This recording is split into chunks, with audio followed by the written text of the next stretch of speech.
கர்த்தருடைய பரிசுத்த நாமத்துக்கே மகிமை உண்டாவதாக. இன்றைக்கி கூட யாத்திராகமம் 29ஆம் அதிகாரத்தை பார்க்க போகிறோம். இந்த அதிகாரத்தில் எப்படி எல்லாம் ஆசாரியர்கள் பரிசுத்தப்படுத்தப்படணும், அவங்கள எந்தெந்த மாதிரியான பலிகள் இடப்படணும், அது நம்முடைய ஆவிக்குரிய வாழ்க்கைக்கு எப்படி உதவும் அப்படிங்கிறத பற்றி எனக்கு தெரிஞ்சது உங்கள் கூட பகிர்ந்துக்க போகிறேன். இந்த அதிகாரத்தில் கூட என்னென்னா, இப்போ ஆசாரிய ஊழியம் செய்கிறதுக்கு பரிசுத்தப்படுத்தப்பட வேண்டும் அப்படின்னு சொல்லிட்டு சொல்கிறாங்க. இப்போ அந்த பரிசுத்தப்படுத்துதல் அப்படின்றது தேவனுக்கு உகந்ததான ஒன்று. இப்போ என்னென்னா, ஒரு காலையும் 2 ஆட்டுக்கடாக்களை தெரிஞ்சுக்கணும். அடுத்து புளிப்பில்லாத அப்போ எண்ணெய் பூசப்பட்ட புளிப்பு இல்லாதது, அதுக்கப்புறம் எண்ணெயில் பிசைந்த புளிப்பில்லா அப்பம்னு. இந்த புளிப்பு இல்லாதது அப்படின்னு சொல்லும் போது, ஒரு புளிப்பு அப்படிங்கிறது எப்படி உருவாகும் ஒரு மாவில் அப்படின்னா, ஏதோ ஒன்று கலக்கப்படுது, ஒரு ஈஸ்டோ ஏதோ ஒன்று ஏற்று அதில் ஒரு நொதி ஏற்பட்டு அதனால் உருவாகிறது அந்த புளிப்பு. ஆனால் தேவன் அந்த ஒரிஜினாலிட்டி, அந்த பரிசுத்தம் அப்படிங்கிறத மட்டும்தான் விரும்புகிறதுனால இந்த புளிப்பு இல்லாதது அப்படிங்கிறத குறித்திருக்காங்கன்னு நான் நினைக்கிறேன். அடுத்ததாக என்ன பண்ணுறாங்கன்னா, ஆரோன் அவன் குமாரெல்லாம் தண்ணீர்னால் கழுவுறாங்க.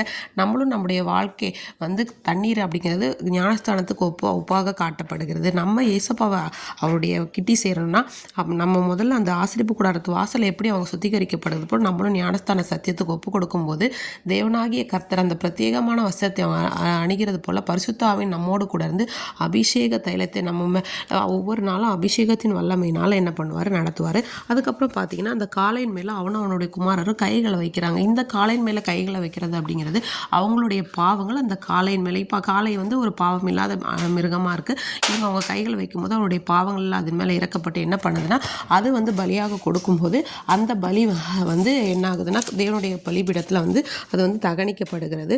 அதே போல் தேவனாகிய கர்த்தராகிய கிறிஸ்து நமக்காக பஸ்காவாகிய ஆட்டுக்குட்டியாக பலியிடப்பட்டதை இந்த காரியம் குறிக்குது. அவர் ஒரு பாவம் இல்லாதவராக இருந்தார். நம்முடைய பாவங்களுக்காக அவர் சிலுவையில் அடையப்பட்டார். அடுத்தது பார்த்தோன்னா, ஒரு ஆட்டுக்கடாவை என்ன பண்ணுறாங்க, பிடிக்கிறாங்க. அடுத்து சந்தா துண்டித்து அதோட குடல்களை எல்லாம் கழுவி இதை படிக்கும்போது ரொம்ப பயங்கரமாக இருக்கே அப்படின்னு சொல்லி யோசிக்கும் போது நம்மளுடைய பாவங்கள் என்னென்னா அந்தளவுக்கு மிக கொடூரமானதாய் தேவனுக்கு நமக்கும் முன்பாக ஒரு பிரிவினையை ஏற்படுத்தக்கூடிய ஒரு மிக கொடூரமான பாவமாக இருக்குது. அப்படி நம்மளை நாமே ஒரு சர்வ அங்க தகன பலியாக நம்ம பலி செலுத்தும் போது தேவன் நம்மளை மன்னித்து அவர் நம்மை காத்து வழி நடத்த கடவர். அதுக்கப்புறம் பார்த்தோன்னா, ஒவ்வொரு கிறிஸ்துவின் பரிசுத்த ரத்தம் நம்ம மேலே இருக்கிறத இந்த ஆரோருடைய குமாரர் மேலே அவங்க மேலெலாம் அந்த வலது காது மடலில் ரத்தம் பூசப்படுகிறது காட்டுறது தேவனுடைய ரத்தம் நம்ம மேலே இருக்குது அப்படின்னு சொல்லிட்டு காட்டப்படுது. அடுத்ததாக பார்த்தோன்னா, ஒவ்வொரு ஆட்டுக்கடாக்கில் என்ன பண்ணுறாங்க அப்படின்னா, காலையிலையும் மாலையிலையும் என்ன பண்ணணும்னா, நீங்கள் எனக்காக பலியிடணும். இதை 7 நாளும் பலிபீடத்திற்காக பிராயச்சித்தம் செய்து நீங்கள் என்ன பண்ணணும்னா பலியிடணும் அப்படின்னு சொல்கிறாங்க. அந்த பலிபீடத்தை தொடர்றதெல்லாம் பரிசுத்தமாக இருக்கணும் அப்படின்னு சொல்கிறாங்க. அப்போ என்ன பண்ணணும்னா, காலையிலையும் மாலையிலும் நம்ம பலியிடணும் அப்படின்னு சொல்கிறாங்க. அடுத்து என்னென்னா, காலையிலையும் மாலையிலும் நாம என்ன பண்ணணும், ஒவ்வொரு நாளும் சுத்திகரிக்கும் போது அது கர்த்தருக்கு சுகந்த வாசனையாக இருக்கும் அப்படின்னு சொல்கிறாங்க. அதே போல் ஒவ்வொரு நாளும் என்ன பண்ணணும்னா, தேவனோட நம்மக்கிட்ட பேசணும். அந்த ஆசரிப்பு கூடாரத்தோட வாசலில் தேவ சமூகத்தில் ஒவ்வொரு நாளும் நம்ம படைக்கணும். அப்போ தேவன் டெய்லியுமே நம்மக்கிட்ட பேசுவாங்க அப்படின்னு சொல்கிறாங்க. அடுத்து ஆசரிப்பு கூடாரத்தையும் பலிபீடத்தையும் நான் பரிசுத்தமாக்குவேன்.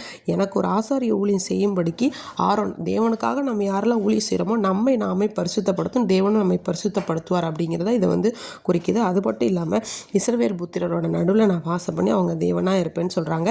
எகிப்து தேசத்துலேருந்து புறப்பட பண்ணின கர்த்தர் நான் தான் அப்படிங்கிறத அவங்க எல்லாருமே என்ன பண்ணுவாங்க, அறிந்து கொள்வாங்க அப்படின்னு சொல்லிட்டு இதில் நம்ம பார்த்தோம். ஒவ்வொரு அதிகாரத்துலையும் பழைய ஏற்பாட்டு காலத்தில் எப்படியெல்லாம் பரிசுத்தப்படுத்த வேண்டியது அவசியமாக இருக்குன்னு, இந்த புதிய ஏற்பாட்டு உடன்படிக்கை காலத்திலும் நம்முடைய கர்த்தராகிய கிறிஸ்து தாமே அவர் மயக்கத்திற்கு முன்பாக சத்தமிடாது இருக்கிற ஆட்டுக்குட்டியை போல நம்முடைய எல்லா பாவங்களுக்காக அவருடைய கடைசி சொட்டு ரத்தம் வர சிந்தி நம்மளை மீட்டு எடுத்தார்.